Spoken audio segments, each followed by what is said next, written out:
మీరు వినింటారు, హనుమంతుడి పేరు వింటేనే భూతాలు ప్రేతాలు భయపడతాయి, వణికిపోతాయి అని. అసలు చరిత్రలో ఏమైందని భూతాలు ప్రేతాలు ఇప్పటికీ భయపడతాయి? చెప్తాను, జాగ్రత్త వినండి. రావణాసురుడి తమ్ముడు ఐరావణ్ బ్లాక్ మ్యాజిక్ తంత్రాలు చాలా బాగా నేర్చుకున్నాడు. రామాయణంలో రాముడి మరియు రావణాసురుడి యుద్ధం జరుగుతున్నప్పుడు ఐరావణ్ బ్లాక్ మ్యాజిక్ యూజ్ చేసి రాముడిని లక్ష్మణుని పాతాళ లోకంలోకి తీసుకువెళ్తున్నాయి. అప్పుడు వెనకాల హనుమంతుడు కూడా వెళ్లారు.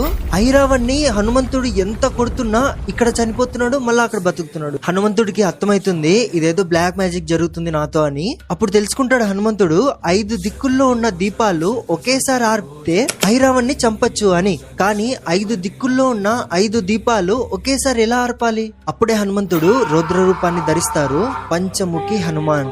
ఆ రూపంతో 5 దిక్కుల్లో ఉన్న 5 దీపాలని ఒకేసారి ఆర్పి ఐరావణ్ణి చంపుతారు.